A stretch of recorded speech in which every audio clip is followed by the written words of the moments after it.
ये बात है 1962 की। चीन भारत की जंग खत्म होने के बाद चीन ने युद्ध बंदियों की लिस्ट भारत को भेजी। इस लिस्ट में एक ऐसे सैनिक का भी नाम था जिसे शहीद घोषित किया जा चुका था। यहाँ तक कि भारतीय सरकार ने उस सैनिक को मरणोपरांत परमवीर चक्र देने की घोषणा भी कर दी। सैनिक के परिवार ने भी उनका अंतिम संस्कार तक कर दिया था, लेकिन जिसे सभी लोग मृत मान चुके थे वो मौत को चकमा देकर फिर अपने देश लौट आया।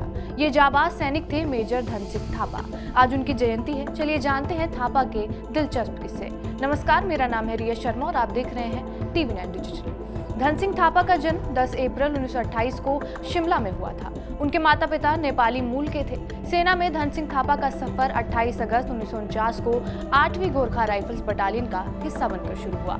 1962 चीन भारत में वो सिरिजाप घाटी पैंगोंग झील के उत्तर में एक प्लाटून का नेतृत्व कर रहे थे। 1962 के युद्ध में मेजर धन सिंह लद्दाख में एक अग्रवर्ती चौकी सिरिजाप की कमान संभाले हुए थे। सरकार की रिपोर्ट के मुताबिक 21 अक्टूबर 1962 की तड़के सुबह को चीन के सैनिकों ने उनकी चौकी पर बड़े पैमाने पर तोपों और मोटारों से बमबारी शुरू कर दी। लेकिन मेजर ध्यान सिंह के नेतृत्व में दुश्मनों की तुलना में बहुत कम संख्या में होते हुए भी भारतीय सैनिकों ने हमले को नाकाम कर दिया और शत्रुओं को भारी नुकसान पहुंचाया। दुश्मनों ने दूसरी बार हमला किया और इस बार भी वो अपने मंसूबे में कामयाब नहीं रहे।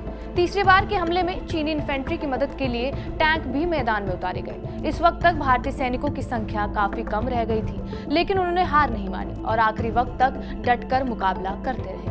जब चीनी सैनिकों ने पोस्ट पर कब्जा कर लिया, तब दुश्मन की कैद में आने से पहले मेजर थापा ने कई चीनी सैनिकों को अपने हाथों से ही मार गिराया था। मेजर थापा को चीनी सैनिक बंदी बनाकर अपने साथ ले गए थे। हालांकि भारतीय सेना को इसकी खबर तक नहीं थी। रिपोर्ट के मुताबिक मेजर धन सिंह थापा के परिवार ने उनका अंतिम संस्कार भी कर दिया था। सरकार ने उन्हें मरणोपरांत परमवीर चक्र देने का ऐलान तक कर डाला था।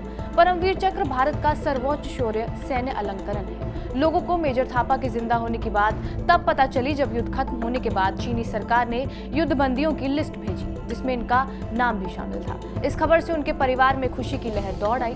10 मई 1963 को जब उनकी रिहाई हुई और वो वापस देश लौटे तो आर्मी हेडक्वार्टर पर उनका स्वागत किया गया। मेजर थापा आगे भी आर्मी का हिस्सा रहे और मेजर थापा को एक समारोह में तत्कालीन राष्ट्रपति सर्वपल्ली राधाकृष्णन ने परमवीर चक्र से सम्मानित भी किया था। बहरहाल, आपका इस वीडियो पर क्या कुछ कहना है हमें कमेंट बॉक्स में जरूर बताएं।